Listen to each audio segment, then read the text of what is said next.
Now again look into the functional components of the cranial nerves. This is the afferent or sensory being divided into somatic and visceral, and again both of them are gonna divided into the general and the special category, you would say. And for the detail you can have its screenshot as well. Now look into the efferent or motor one being again divided into somatic and visceral, and both of them are again general and special. You can also have the screenshot of this to memorize. Now this is a chart showing the third, fourth and sixth cranial nerves which are pure motor. So first concentrate on the third cranial nerve having the main motor nucleus, which is going to supply the extraocular muscles of the eye, would say, and another nucleus is Edinger-Westphal, and it's going to supply the smooth muscle being intraocular muscles of the eye through ciliary ganglion. Now the fourth cranial nerve, which is supposed to supply the superior oblique being extraocular, so SO4 is the mnemonic you already know. Now the abducens nucleus of the sixth nerve, it's going to supply the lateral rectus being the extraocular muscle. Now concentrate on the fifth, which is trigeminal nerve having the main nucleus going to supply the muscle of first arch, skeletal muscle you would say, and then concentrate on the mesencephalic nucleus being sensory, so proprioceptive sensations from the muscles of mastication, face, tongue and orbit. They have to pass through this trigeminal ganglion. Main sensory nucleus is also there to convey touch and pressure sensation, and then you see on look into the spinal nucleus which is taking the pain and temperature sensations from the trigeminal area in association with that of the glossopharyngeal and vagus nerve. Now if you concentrate on the seventh nerve, it has got the motor nucleus to supply the muscles of the second arch. Now see the lacrimatory nucleus, which is rather the upper part of its superior salivatory nucleus.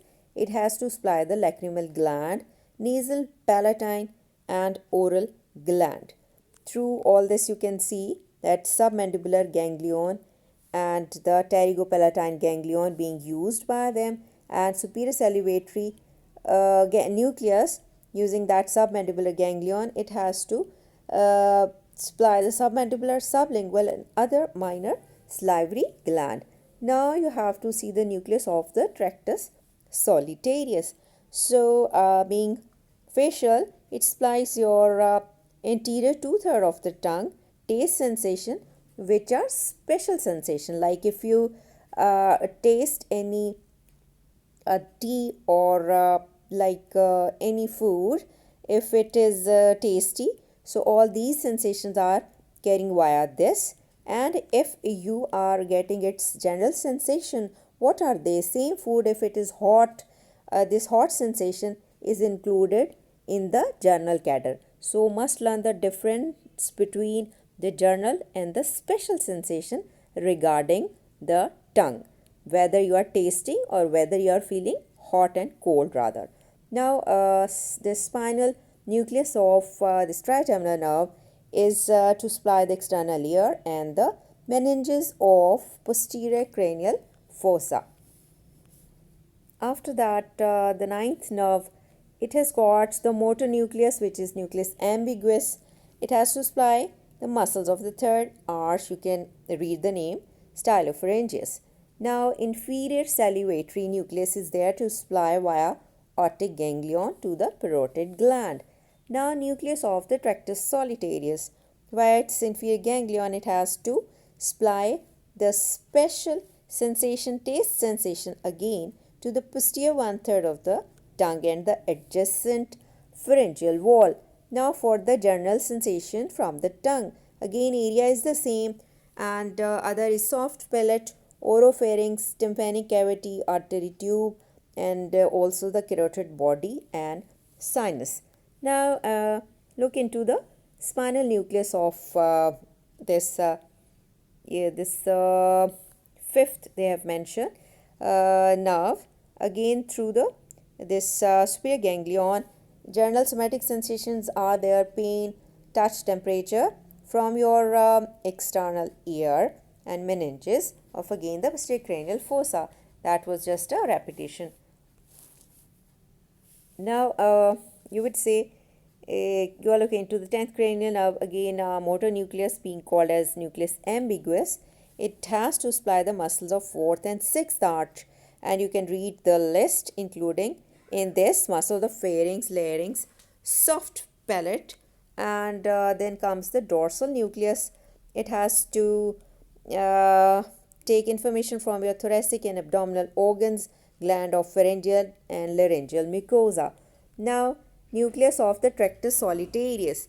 Taste sensations from the most posterior part of this epiglottis and tongue, you would say, and the general sensation are coming from the laryngopharyngeal and laryngeal mucosa, you would say, and viscera of the abdomen and thorax. Then now you have to see into the 11th cranial nerve, which is accessory. It's a cranial accessory nucleus, you would say, and the spinal accessory nucleus. The cranial accessory nucleus is supposed to deal with the muscles of the soft palate, pharynx and larynx, and the spinal accessory that has to supply the sternocleidomastoid and trapezius. And 12th nerve, which is hypoglossal, definitely it has to deal with the muscles of the tongue.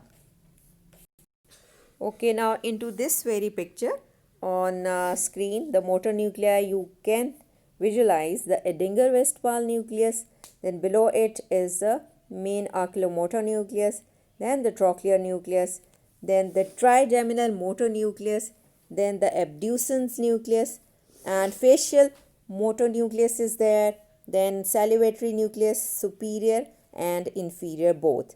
Then comes the nucleus ambiguus. Then you see the hypoglossal nucleus, then dorsal motor nucleus of the vagus nerve.